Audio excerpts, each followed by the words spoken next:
चलिए नेक्स्ट देखिए, साउंड में आगे बढ़ते हैं हम लोग एनसीईआरटी एग्जाम्पलर में। आंसर्स नाउ, नेक्स्ट क्वेश्चन देखिए,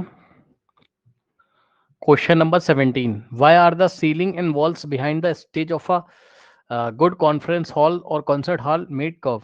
For preventing the persistence of sound okay, and making it clear for the audience that are sitting behind.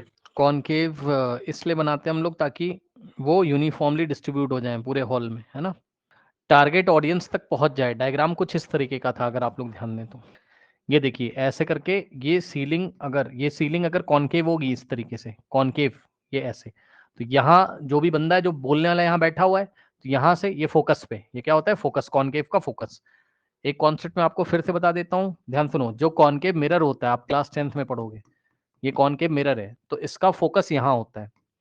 तो फोकस से जब भी लाइट आती है, तो वो लाइट ऐसे पैरेलल होके बहुत दूर तक जाती है, ठीक। तो वही हमने कॉन्सेप्ट किया, बस हमने क्या किया, इस कॉनकेव को ऐसे लगा दिया। ये सीलिंग जो है ऐसे कॉनकेव कर्व शेप की, ऐसे, ठीक। और इसके फोकस पे हम किसको बैठाएंगे, स्पीकर को, या ये ऐसा कॉनकेव है, ठीक, या फिर कोई स्पीकर है उसके बिहाइंड, उसके पीछे जो वॉल है ये ऐसे कॉनकेव है, यहां इसका फोकस है और इसका फोकस यहां पर है, ठीक। तो यहां स्पीकर रखेंगे, यहां से साउंड जाएगा इस तरीके से फोकस से, और पैरेलल हो जाएगा ऐसे, और पैरेलल होके टारगेट ऑडियंस तक पहुंच जाएगा। यहां पर भी देख सकते हो आप, ये जो स्पीकर है इसके पीछे ये ऐसे कॉनकेव वॉल कर दिए, तो फोकस से जो साउंड आएगा इस तरीके से, ये ऐसे, ये देखिए इस तरीके से रिफ्लेक्ट हो जाएगा, और रिफ्लेक्ट होके टारगेट ऑडियंस तक पैरेलल होके जाएगा। यहाँ ऑडियंस बैठी सामने, यहाँ ऑडियंस है, यहाँ ए का मतलब ऑडियंस, यहाँ ऑडियंस बैठी हुई है, ठीक। तो इसका जो आंसर है वो ये, एक लाइन में अगर आपको आंसर देना है तो ये आंसर आप लिख सकते हो, इसको याद करिए, ये करेक्ट आंसर है इसका, करेक्ट। ओके, नो, अब देखिए जरा, यहाँ पर कुछ क्वेश्चन हमसे पूछे 18th में लॉन्ग आंसर टाइप, और उसका आंसर आपको यहाँ देखने को मिलेगा। सबसे पहले इस क्वेश्चन को ध्यान से पढ़िए, पढ़ लीजिए, क्वेश्चन नंबर 18 को ध्यान से पढ़िए, ठीक। तो इस क्वेश्चन आंसर को मैं दोनों को एक साथ ले लेता हूँ, फिर मैं आपको समझाता हूँ, एक एक करके आंसर देखते जाइएगा। चलिए क्वेश्चन पढ़ते हैं। क्वेश्चन में क्या कह रहा है, represent graphically by two separate diagrams in each case, है ना। तो case number 1, two sounds having same amplitude different frequency, ठीक है। एम्पलीट्यूड अगर आपका सेम है और फ्रीक्वेंसी आपकी डिफरेंट है, तो कैसे करेंगे एग्जाम में, यहाँ पे देखिए, ये पार्ट 1 का आंसर है। वाई एक्सेस पे एम्पलीट्यूड और एक्स एक्सेस पे टाइम, वाई एक्सेस पे एम्पलीट्यूड, एक्स एक्सेस पे टाइम। अब इसमें खास बात ये है, ध्यान से जरा चेक करिएगा, डॉटेड लाइन से दिखा रहा हूं, देखो, डॉटेड लाइन से ये इस तरीके से।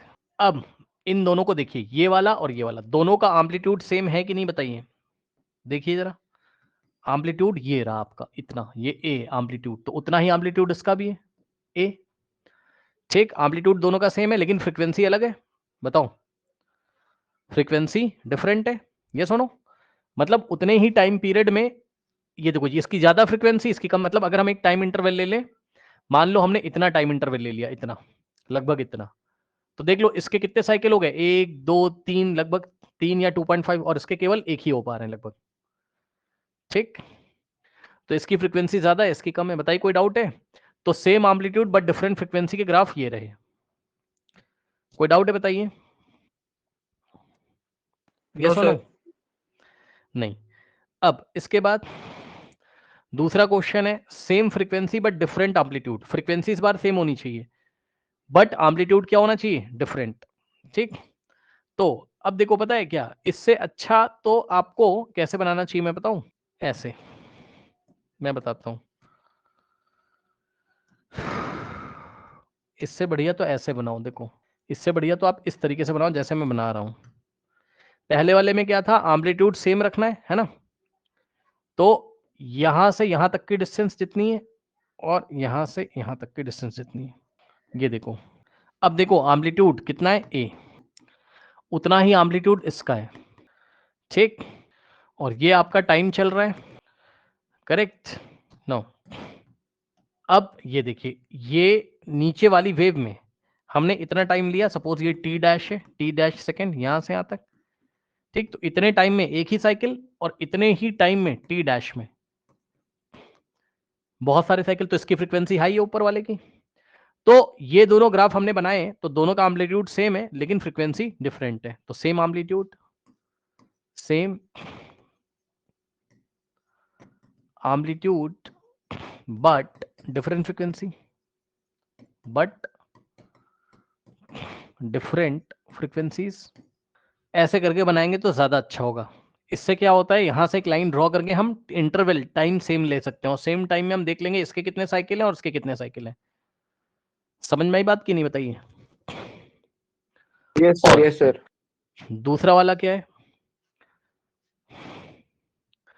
दूसरे वाले में two sounds having same frequency but different amplitude. अब देखो, फ्रीक्वेंसी आपको सेम रखनी है लेकिन एम्पलीट्यूड आपको अलग अलग रखने हैं। तो फ्रीक्वेंसी आपको सेम रखनी है इस बार, मतलब जितने साइकिल ऊपर वाले के उतने ही नीचे वाले के, लेकिन एम्पलीट्यूड अलग अलग रखना है। तो इसके लिए हमने क्या किया,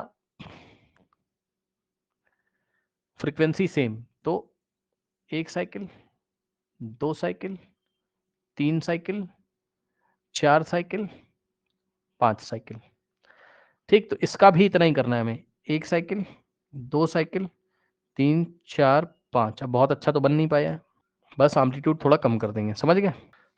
ये देखिए, जितने टाइम में ये अपना एक साइकिल कर रहा है उतने ही टाइम में ये कर रहा है अपना एक साइकिल। ये देखो नेक्स्ट साइकिल उतने ही टाइम में, देख रहे हो कि नहीं बताओ। ये देखिए, तो फ्रीक्वेंसी सेम है लेकिन ऊपर वाले का एम्पलीट्यूड ज्यादा है और नीचे वाले का एम्पलीट्यूड ए डैश कम है। तो ये क्या आपका same frequency but different amplitude. अगर आपको नहीं समझ में आ रहा है तो आप ये भी देख सकते हो डायग्राम, ये वाला देखिए डायग्राम। इन दोनों का एम्पलीट्यूड तो सेम है, सॉरी एम्पलीट्यूड कह रहा हूँ, फ्रीक्वेंसी तो सेम है लेकिन एम्पलीट्यूड अलग अलग है। इसका एम्पलीट्यूड इतना और इसका एम्पलीट्यूड ज्यादा है, फ्रीक्वेंसी सेम है, ठीक है। उतने ही टाइम पीरियड में एक, दो और लगभग लगभग तीन साइकिल हैं इसके भी, एक दो उतने ही लगभग लगभग साइकिल है। थर्ड वाले का डिफरेंट एम्पलीट्यूड डिफरेंट वेवलेंथ, तो एम्पलीट्यूड भी डिफरेंट है, चेक कर लो।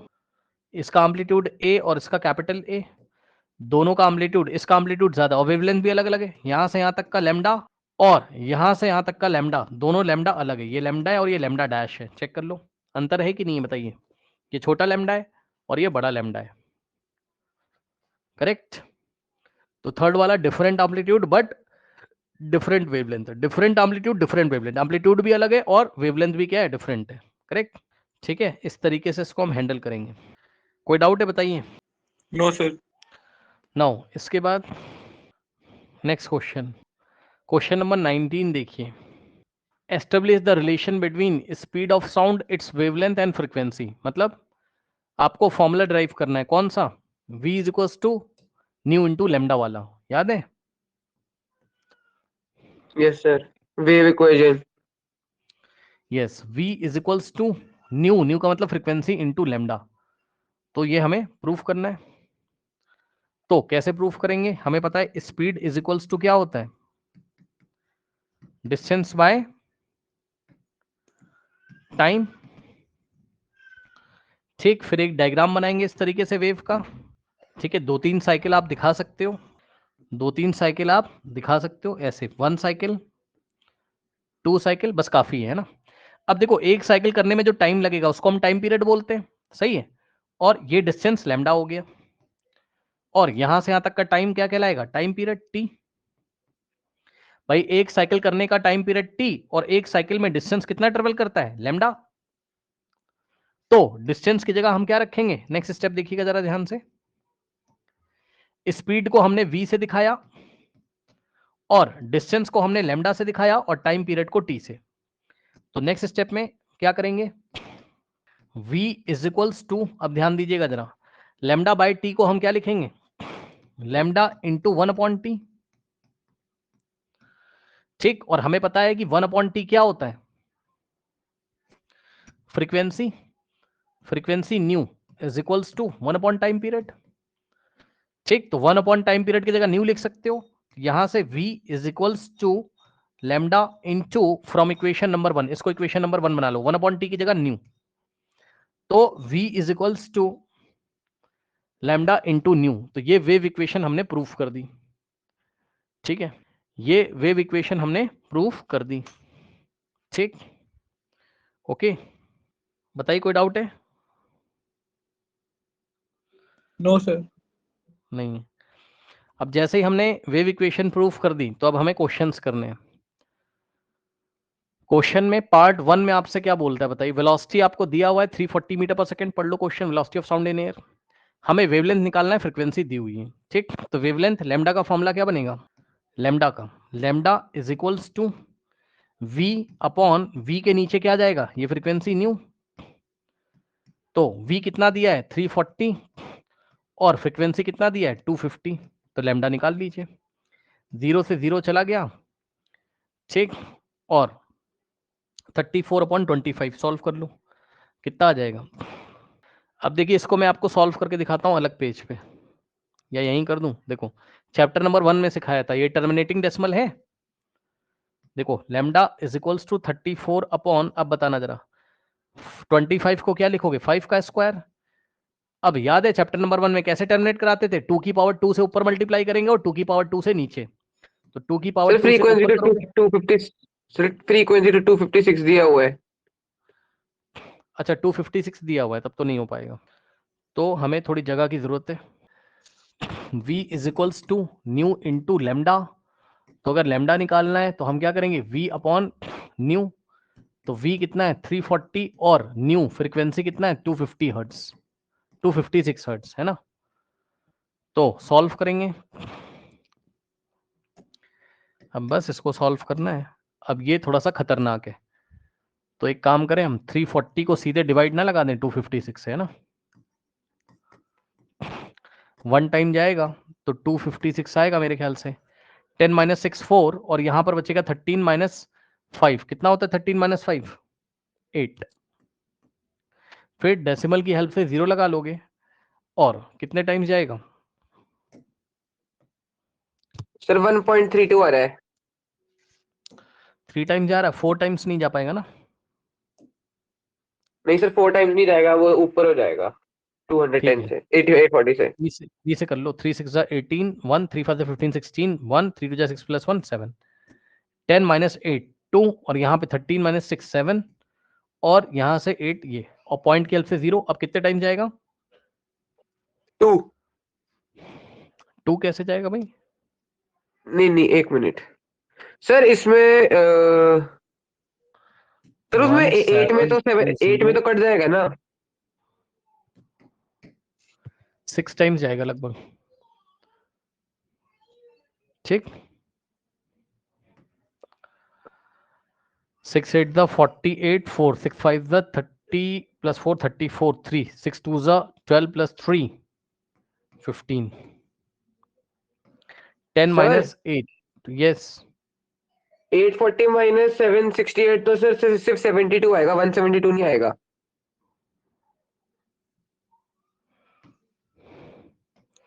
ये 3 टाइम्स गया, 3 6 18 1 3 5 15 16 1 3 6 प्लस 1 7। ठीक, यहाँ 2 बचेगा 13, यहाँ 7 बचेगा, सही है, करेक्ट। हाँ जी सर। डेसिमल की हेल्प से 0।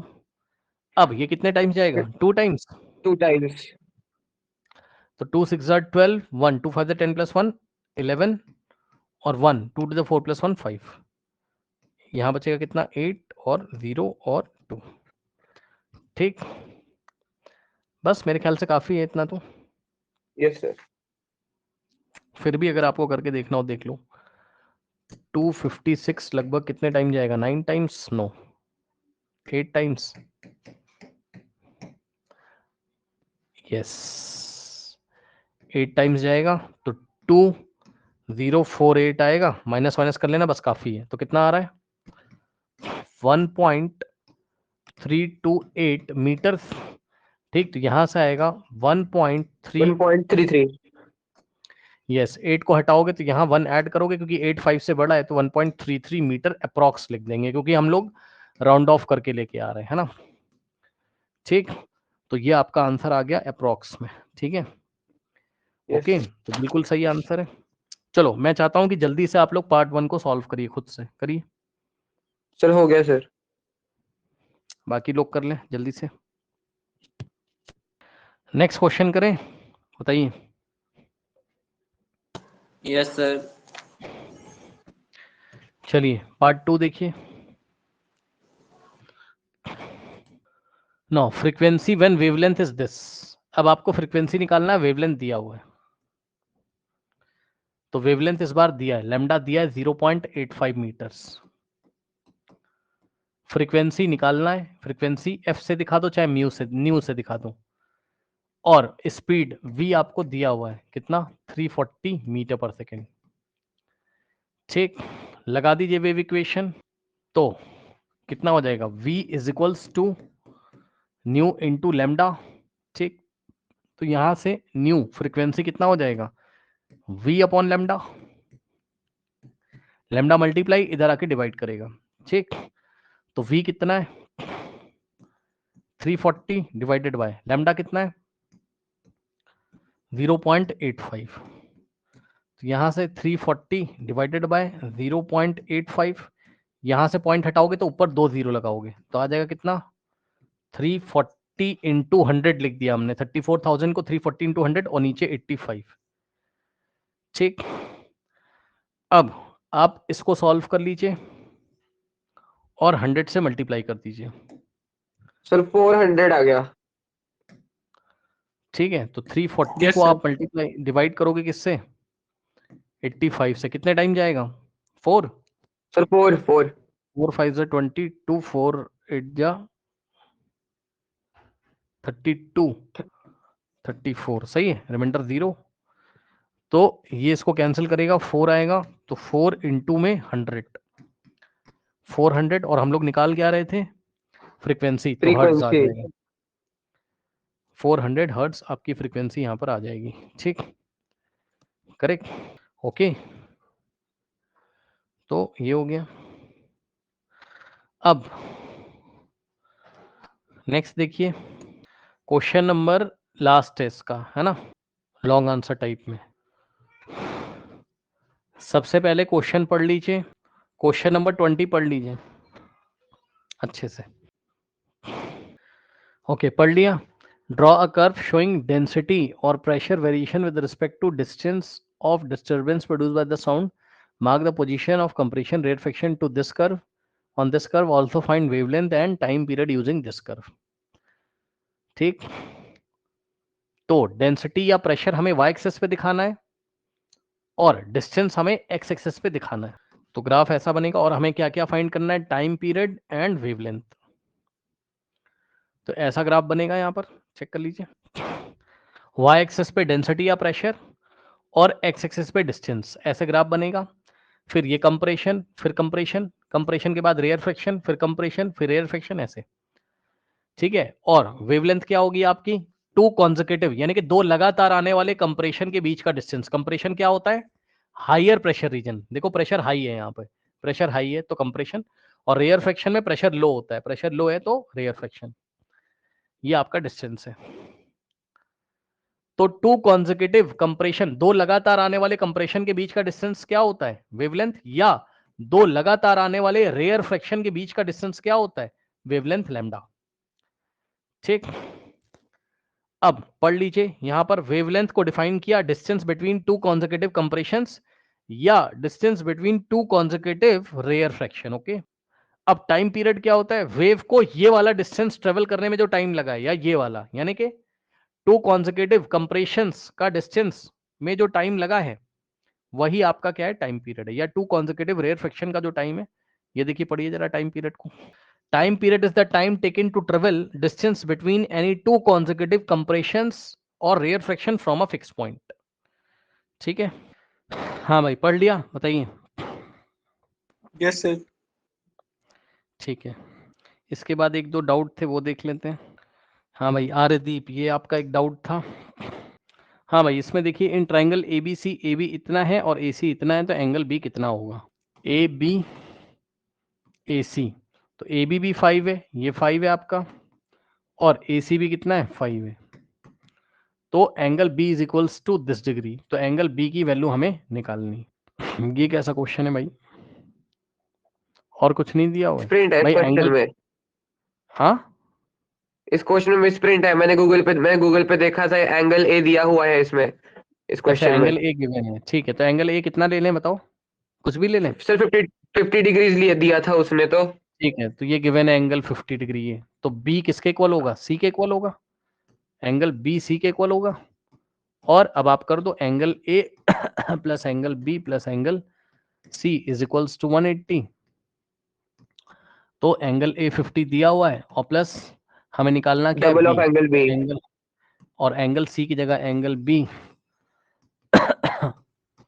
तो 50 उधर जाएगा, तो 2 times angle B is equals to 130, तो angle B is equals to 75 degree. ठीक, उसके बाद next question, if the sir bisector of sir the 60 vertical, sir 65 आएगा, 65। अच्छा ठीक है, तो आ गया यहाँ से कितना 65 degree. Now now if the bisector of the vertical angle of a triangle bisect the base, then the triangle is, हाँ भाई, if the bisector of the vertical angle bisects the base, मतलब इस वर्टिकल एंगल को bisect करने वाला, मतलब angle bisector अगर base को भी बाइसेक्ट करता है तो ट्राइंगल कैसा ट्राइंगल है, कॉन्ग्रुएंट, आइसोसेलेस है, कॉन्ग्रेंट हो मतलब जाएगा। कॉन्ग्रुएंट पार्ट में डिवाइड हो जाएगा। ये ट्राइंगल है ABC, तो ये कैसा ट्राइंगल है, कौन से ट्राइंगल में एंगल बाइसेक्टर सामने वाले का मिड पॉइंट भी होता है, यानी कि BM is equal to MC हो जाए। आइसोसेलेस। यस, इक्विलेटरल भी हो सकता है, बट आइसोसेलेस बेस्ट आंसर है। नहीं, एक मिनट रुक जाओ, इसका आंसर देखोगे तो इक्विलेटरल आएगा, पता है क्यों, चेक कर लो, आ रहा है, बताता हूँ क्यों। आंसर है किसी के पास, बताइए। No sir. नहीं है, तो इसलिए इक्विलेटरल होगा, क्योंकि हमें क्या पता भाई, आप समझो ना, अगर आइसोसेलेस हम लोग लगा रहे होते तो हमें ये तो नहीं दिया है ना, नॉट गिवन, क्या नहीं दिया है बताओ, हमें ये नहीं दिया ना कि AB AC के इक्वल है, ये तो नहीं दिया हमें।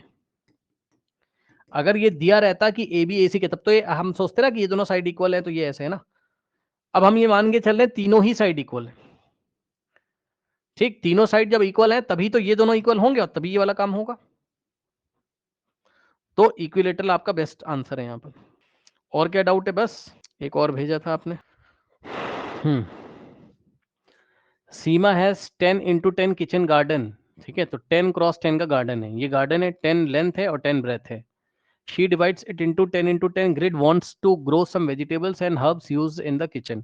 She put some soil and manure in that, so a green chili plant at A, a coriander plant at B, a tomato at C. Her friend Kusum visited the garden and praised the plants grow there.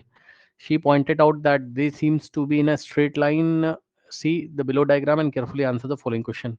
Write the coordinate of the point ABC taking 10 cross 10. अब क्या दिक्कत है भैया, point A के coordinate क्या हो जाएंगे, x2 और y2, 2,2। पॉइंट बी के कोऑर्डिनेट क्या हो जाएंगे 5,4, और पॉइंट सी के कोऑर्डिनेट क्या हो गए 7,6। बताइए कोई डाउट है। No sir. By distance formula और some other formula check whether the points are, ये नहीं आपके सिलेबस में, ये किसने दे दिया आपको, सर S7 में एग्जाम में आया था ये। अपने टीचर से बोलिए गलत दिया आपने, डिस्टेंस फॉर्मूला क्लास 10th में, ठीक है। Okay sir. ओके। अभी पढ़ा ही नहीं आपने, बताने को तो मैं बता दूं, कुछ नहीं करेंगे। डिस्टेंस फॉर्मूला होता है आपका ये x1 y1, और ये,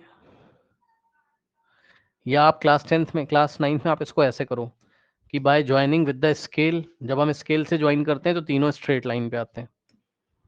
सर इसमें आ नहीं रहा। हाँ, नहीं आ रहा है, तो तीनों स्ट्रेट लाइन में नहीं आते हैं, क्या दिक्कत है, लो ज्वाइन करो ना स्केल से, कोई 2 पॉइंट आएंगे, एक छूट जाएगा, सो दे आर नॉट कोलिनियर। अब इसका कॉन्सेप्ट नेक्स्ट ईयर आपको डिटेल में पढ़ना है कोऑर्डिनेट ज्योमेट्री में, अभी मैं कैसे पढ़ा दूं, होएगा ही नहीं अभी सवाल। नॉन कोलिनियर, क्योंकि एक ही पॉइंट पे, सॉरी एक ही लाइन पे तीनों नहीं आ पा रहे हैं स्केल से ज्वाइन करने पर, ठीक है। फिर एक क्वेश्चन और था, अच्छा ये है नहीं सिलेबस में, मैंने बताया था उस दिन, ठीक, चलिए एक दो क्वेश्चन मैं आपको देता हूँ, देखते हैं आप क्या करोगे। दूं?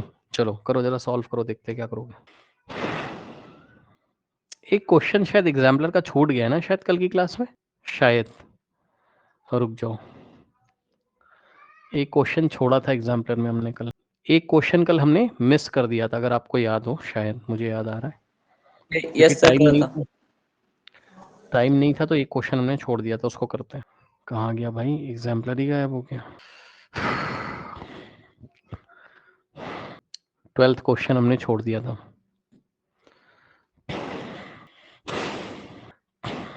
हाँ, ये वाला क्वेश्चन हमने छोड़ दिया था।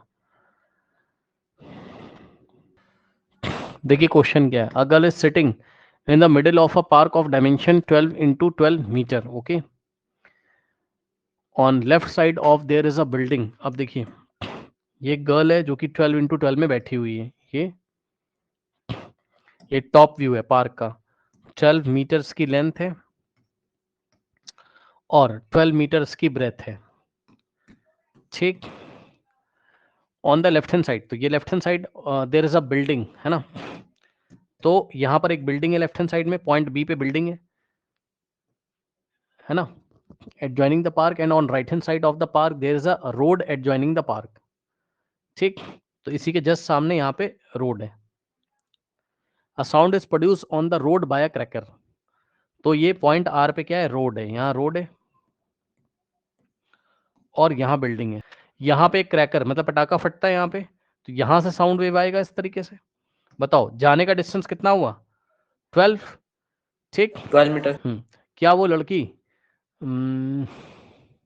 मिडिल ऑफ द पार्क, तो लड़की यहाँ कहीं बैठी मिडिल ऑफ द पार्क में, ठीक है। मतलब आप इसको इस तरीके से लो, ये ऐसा कुछ, यहाँ कहीं बिल्डिंग है और यहाँ कहीं रोड है और यहाँ सेंटर में, यहाँ मिडिल पे गर्ल बैठी हुई है, ठीक। तो गर्ल क्या इको सुनेगी, नहीं सर। वेव वेव आएगी और यहाँ तक जाएगी। तो लड़की से डिस्टेंस देखो बिल्डिंग का 6 हो जाएगा कि नहीं, बताओ, हाफ ऑफ द 12, तो 6 जाने का और 6 आने का, ठीक है। तो टाइम गैप कितना होना चाहिए, टाइम निकाल लो, स्पीड इज इक्वल्स टू क्या होता है, डिस्टेंस बाय टाइम। आप बस गर्ल से बिल्डिंग तक का देखो, टाइम निकालोगे अगर तो क्या आएगा फॉर्मूला, डिस्टेंस बाय स्पीड। अच्छा स्पीड नहीं दे के रखा हुआ है, यस सर। स्पीड नहीं दे के रखा हुआ है, तो सर क्या, स्पीड वही ले लेते हैं, इन एयर 340 कुछ। हाँ 344 ले लीजिए, ठीक। तो ये देखिए ध्यान से सुनिएगा सवाल कैसे हैंडल करेंगे। स्पीड आप ले लीजिए कितना, 344 अकॉर्डिंग टू एनसीईआरटी, और टाइम निकाल लीजिए। अगर टाइम 0.1 सेकंड से कम आ गया, टाइम कहाँ से कहाँ तक, सुन लो, पटाखा यहाँ पे फटता है रोड पे, यहाँ फटता है पटाखा और यहाँ से वेवलेंथ आती है, ये वेवलेंथ मतलब वही आपका साउंड आता है ऐसे यहाँ तक जाता है, लेकिन हम तो यहाँ से मानेंगे ना लड़की के लिए, पहली बार लड़की यहाँ पे साउंड को सुनती है तो साउंड यहाँ से यहाँ जाएगा वापस लौट के आएगा, तब तो लड़की इको सुनेगी बिल्डिंग से टकरा के, सामने बिल्डिंग है, समझ रहे हो कि नहीं, बताओ बात। Yes sir. तो हम क्या करेंगे यहाँ पर, डिस्टेंस कितना रखेंगे, टोटल डिस्टेंस रखेंगे, तो यहां से यहां तक का 12। टोटल डिस्टेंस कितना रखोगे, 6 + 6 12, 6 जाने का 6 आने का, तो ये टाइम भी कितना निकल के आएगा, टोटल टाइम निकल के आएगा, टोटल टाइम निकल के आएगा, मतलब जाने का और प्लस आने का, मतलब जब उसने पहली बार सुना वहां से जाके यहाँ टकरा के वापस आने का, यस सर। और स्पीड 344। तो इसको अगर आप सॉल्व करोगे तो 12/344। अब ये टाइम कितना आ रहा है चेक करो, सर 0.1 तो नहीं आ रहा, उससे कम आ रहा है। ठीक है। 12 को डिवाइड करोगे किससे, 344 से, करके देखो, तो 0 टाइम्स जाएगा, तो पहले 0 आएगा, फिर 12 - 0 12, फिर डेसिमल लगा के 0 बढ़ाएंगे, फिर से 0 टाइम्स जाएगा तो 0 आएगा, फिर 120, फिर डेसिमल की हेल्प से 0। अब ये कितने टाइम जाएगा भाई, 3 टाइम्स, ठीक। तो अप्रॉक्स में कितना आ रहा है time, 0.03 0.03 second, which is less than 0.1 तो नहीं सुनेगा। सेकेंड, ठीक है। तो इको वो नहीं सुन पाएगी, 0.01 से लेस आ रहा है। कोई डाउट है बताइए, नो सर। बताइए, कर सकते हो। Yes sir. यस ये सर। इसको कर, हाँ ये इसको करने का पहला तरीका है, मेथड 1 था। मेथड 2 देखो जरा, यहीं पे साइड में कर दे रहा हूं। ये जो पढ़ा है मेथड 1 है। मेथड 2 क्या है? मेथड 2 आप मिनिमम डिस्टेंस निकाल लो। इको सुनने का मिनिमम डिस्टेंस कितना होता था याद करो, 17.2। 17.2 मीटर। तो आप डिस्टेंस निकाल लो। तो डिस्टेंस हम निकाल रहे हैं, ध्यान सुनिएगा। तो डिस्टेंस कितना आना चाहिए? गर्ल और बिल्डिंग के बीच का distance is equals to speed into time. और इस बार हम टाइम कौन सा रखेंगे? मिनिमम वाला। तो स्पीड 344 और इनटू टाइम 0.1। तो कितना आ गया? 34.4 मीटर। तो यानी कि जाने का प्लस आने का टोटल डिस्टेंस कितना होना चाहिए? इतना। तो डिस्टेंस बिटवीन बिल्डिंग एंड, ये हमने टोटल डिस्टेंस निकाला है, तो डिस्टेंस बिटवीन 17.2 होना चाहिए। बिटवीन गर्ल एंड बिल्डिंग कितना होना चाहिए? 17.2। 17.2 होना चाहिए, लेकिन है नहीं, चेक कर लो। गर्ल और बिल्डिंग के बीच का डिस्टेंस तो 6 मीटर है बस। तो ई को नहीं सुनाई पड़ेगा, क्योंकि मिनिमम डिस्टेंस से भी कम डिस्टेंस पे बैठी हुई है वो। कोई डाउट है बताइए? No sir. तो ई को विल नॉट हर्ट। एक आप चाहो तो ऐसे कर लो, चाहो तो आप वैसे कर लो, कर लीजिए इसको।